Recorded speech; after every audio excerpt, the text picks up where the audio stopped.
Pourquoi Olive Olive n'est plus invité? Olive Olive est une personne pas correcte, pas bien. Il a participé à un live avec quelqu'un qui s'appelle Germain Gueff et ADBK. Voilà.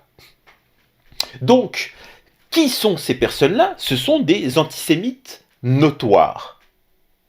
Vraiment, ce sont des antisémites profonds. Et attention, écoutez-moi bien, vous. On sait très bien comment fonctionnent comment on appelle ça là, ces associations de défense où ils te taxent de tout. Voilà. Et là, j'ai mis de l'eau. Mais c'était de l'eau, vu que c'était couleur bleue, ben en fait tu es antisémite. Voilà, on sait très bien qu'ils vont t'accuser de tout et de rien, c'est pas grave. Alors apparemment selon TPMY, BTA accuse pour un oui ou pour un non d'être antisémite. Mais pour Olive Olive ils disent vrai c'est sûr là il y a 2 poids 2 mesures en fait il interprète selon la personne. Le problème c'est qu'il lui reproche des propos qu'il n'a pas tenus. Ok il était présent dans ce live ça c'est sûr mais je pose la question pourquoi se servir de ce criminel pour descendre Olive Olive et que pour Dieudonné il n'a jamais rien dit à ce sujet. Il y a des moments où il vise juste. Et Olive Olive, c'est ça.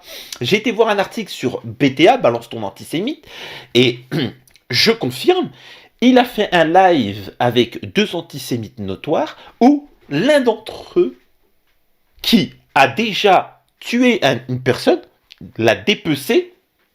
C'est pas une blague ce que je vous dis.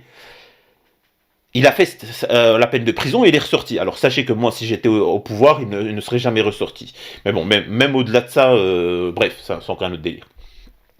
Cette personne dit, attendez, je vais faire une petite pause, je vais aller dépecer un... Donc on est bien d'accord que c'est pas Olive Olive qui a dit ça. Écoutons la suite. Un juif. Mais comment tu peux oser dire ça? Enfin, vous voyez ce que je veux dire? C'est déjà, elle est où l'humour dans ce que tu viens de dire? De deux, tu l'as déjà fait réellement? Voici pourquoi je critique la vidéo zéro crédibilité. On peut se servir d'une personne pour défendre une cause. Mais pas d'une cause pour défoncer une personne. Et puis, c'est vraiment dégueulasse. Vraiment.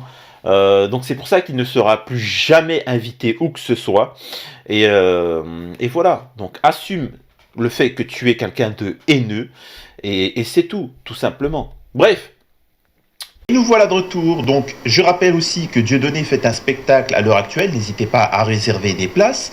Et ce drama qui va sortir, et j'espère être le premier à le sortir, ne fera que encore plus de pub pour Dieudonné. C'est exceptionnel. J'étais l'un des seuls qui relayait Dieudonné et on prêtait, on m'assure.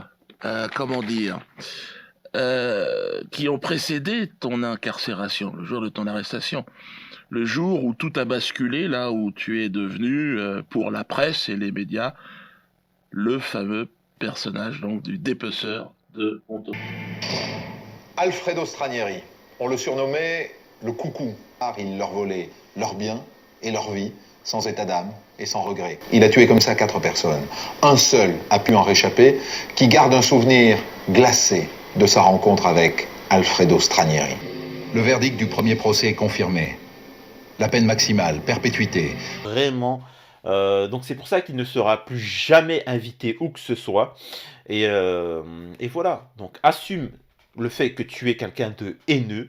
Et c'est tout simplement. Bref. À travers toutes ces paroles qu'il a pu avoir pendant toutes ces années. Maintenant, la démarche de Francis.